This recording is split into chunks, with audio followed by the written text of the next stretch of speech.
here we are, like last year, observing the nation's ninth Aviv, still, thank God, in Jerusalem, in the office of Zion Bible Studies. But still Jerusalem without the summer bustle of visitors, still reeling from the global pandemic. And so, perforce, our meeting again is virtual rather than live as we had so dearly hoped. Unfortunately, the current state again makes it easier for me to identify with the portrait of a desolate Jerusalem in Lamentations, as I noted last year.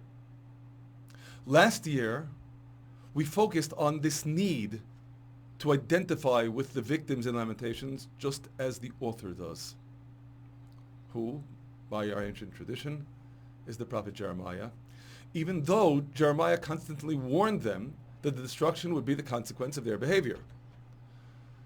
On the one hand, for example, we noted last year that Bat Ami, daughter of my people, appears 5 times in Lamentations, once in Isaiah, and 9 times in Jeremiah. Even as he chastises his people, they are his people. We also noted the fascinating interplay in Lamentations between third person, second person, and first person. The first, second, and fourth laments start in third person, but they end in first person. The author including himself with his people. The third lament is predominantly in first person. The fifth and final lament is almost entirely so.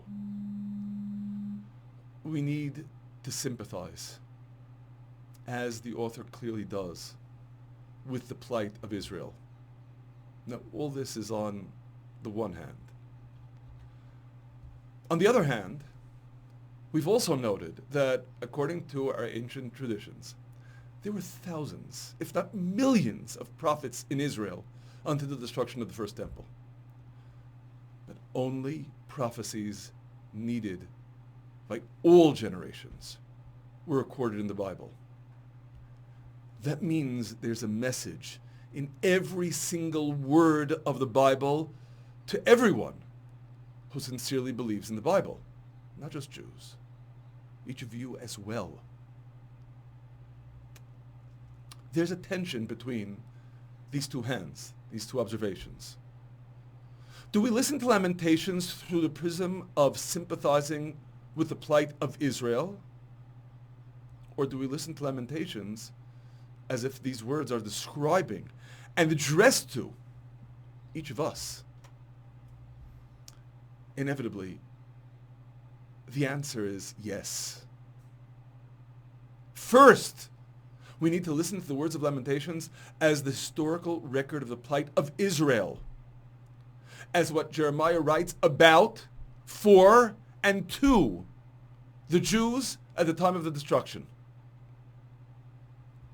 But second, we need to seek in these words a direct message to each and every one of us in this still broken world which we inhabit today. Without the first, we can't understand what the prophet was saying at all. Without the second, we can't appreciate what his message is through the prophetic spirit of God to us. So, is Lamentations uniquely the story of Israel? Or is it universal?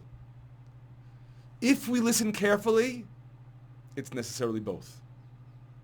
Precisely through retelling the story of the Jewish tragedy, it necessarily speaks to us all in our individual and collective tragedies in the broken world in which we still live.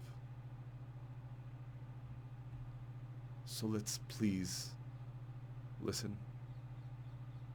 To make it easy to follow, I'll scroll the English translation to keep step with what I'm reading in the original Hebrew. Now.